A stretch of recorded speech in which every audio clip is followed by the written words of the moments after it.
Hi friends, आजकल पूरे north India में एक टॉपिक ट्रेंडिंग में चल रहा है, जस्टिस फॉर रोजी एंड जस्टिस फॉर सैमुअल्स। तो क्या है ये टॉपिक जो कि ट्रेंडिंग चल रहा है? आइए जानते हैं इसके बारे में। फ्रेंड्स, सबसे पहले तो मैं आपको बता दूं कि रोजी कौन थी। रोजी प्राइवेट एयरलाइंस में एक एयर होस्टेस थी और वो सैमुअल्स की आंटी थी।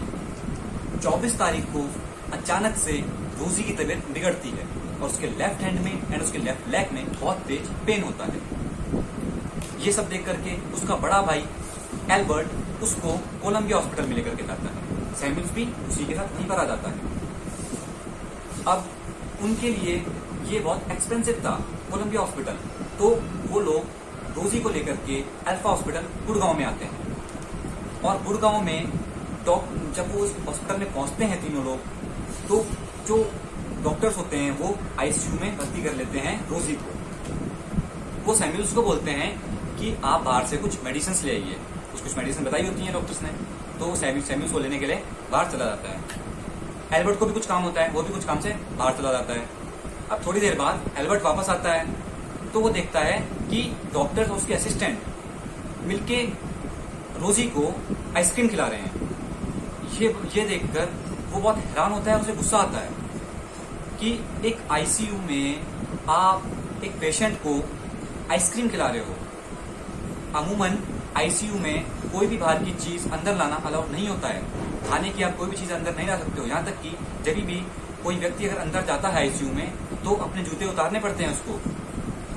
और यह देख करके उसको बड़ा गुस्सा आता है एल्बर्ट को कि आप आइसक्रीम कैसे खिला सकते हो किसी पेशेंट को आईसीयू में। इतनी देर में क्या होता है कि सैमुअल्स वापस आता है।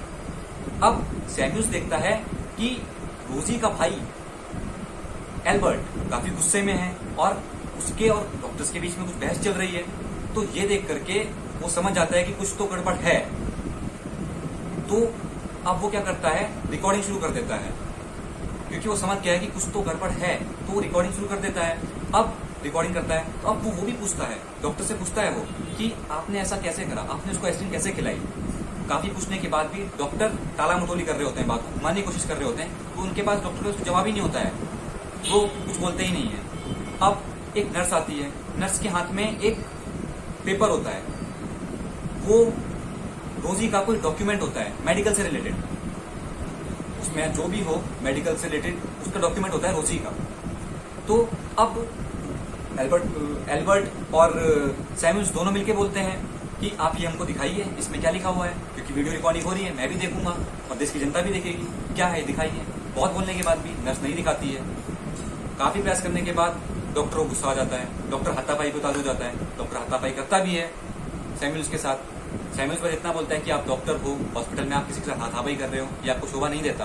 पर फिर भी डॉक्टर हाथापाई करता है उसके साथ। और ये सब चल रहा होता है और आधे घंटे के बाद लगभग रोजी की डेथ हो जाती है। ये तो हो गई एक बात। पर दूसरी बात, वो डॉक्टर्स जो होते हैं, अब रोजी की डेथ हो चुकी है, डॉक्टर्स क्या करते हैं, सीधा मर्चरी वैन को बुलाते हैं और उसकी रोजी की बॉडी को, डेड बॉडी को मर्चरी वैन में शिफ्ट कर देते हैं। अमूमन क्या होता है कि ऐसा करने से पहले उसके जो रिलेटिव्स होते हैं, पेशेंट के जो रिलेटिव्स होते हैं, उनको कुछ बताना पड़ता है, उनको बताया जाता है। बट रोजी के 3 रिलेटिव्स उसी हॉस्पिटल में मौजूद थे, लेकिन डॉक्टर्स ने उनको कुछ नहीं बताया और सीधा मर्चरी वैन में उसकी बॉडी को शिफ्ट कर दिया। थोड़ी देर बाद ये बात उनके रिलेटिव्स को पता लगी। अब उनका दिमाग ठनका कि हमको बिना बताए, हमारी बिना कोई परमिशन लिए ऐसा कैसे कर सकते हैं डॉक्टर्स। तो उन्होंने सीधा पुलिस कंप्लेंट करी। कुछ देर बाद पुलिस पहुंची, गुड़गांव के अल्फा हॉस्पिटल में पुलिस पहुंचती है और रोजी की बॉडी को अपने कब्जे में ले लेती है। ठीक है, अब वापस रोजी को तो उन्होंने अपने कब्जे में ले लिया। पुलिस वालों ने अपनी इन्वेस्टिगेशन कर रहे हैं वो। अब सैमुअल्स अपने घर आ जाता है वापस। अब ये वाकया है 25 तारीख का। उसकी डेथ हो गई थी रोजी की 24 तारीख को।